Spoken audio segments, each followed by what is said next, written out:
Use the knowledge that we just gained in our table above to sketch graphs using parent functions. So we want to use the graph of f of x equals x cubed to graph these other two functions. We know from yesterday when we talked about parent functions, this is what the graph of x cubed looks like, roughly. So let's take a look at A.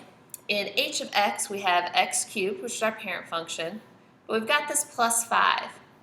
Plus 5 is going to shift it up 5 units. So instead of going through the origin, like we are in our original parent function, we're going to go up 5 and then sketch our graph from there. So this is what this one will look like, more or less. We just said to sketch, so we're okay with rough drawings at this point. All right, in g of x, we've got two different things happening here. We know the plus 2 is going to shift the whole thing up. And then the negative 3, since that's in parentheses, it's going to shift it right 3 units. So instead of going through the origin, we're going to go up 2 and right 3, and then we'll sketch our graph from there. And you can verify these on Desmos if you like, but this is what these will look like. Now, we have a graph below, and they've given us a graph, and it's a transformation of the function f of x equals x to the 4th. If you're not sure what x to the 4th looks like, it's not one of our typical parent functions. I'm just going to sketch it in here for you.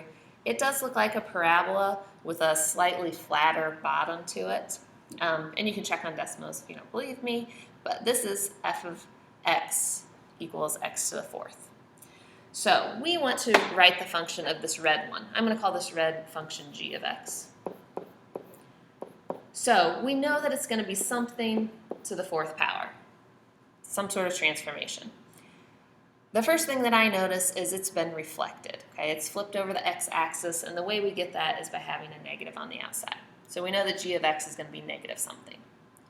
I can also see that this has been shifted to the left 1, 2, 3 spots.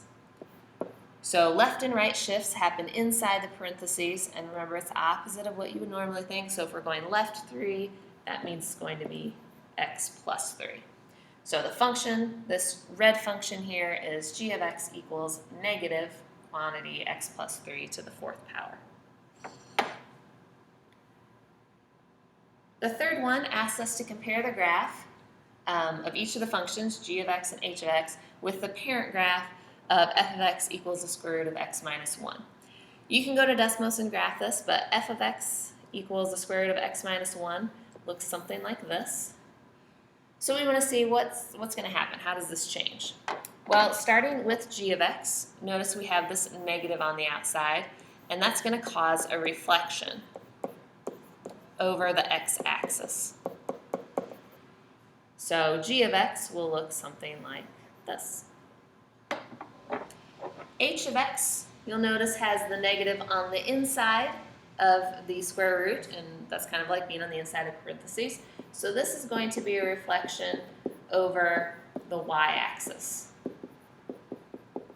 So reflecting over the y-axis is going to give us something that looks like this. And you can verify those all in Desmos to double check, but those are just applying some of those basic transformations.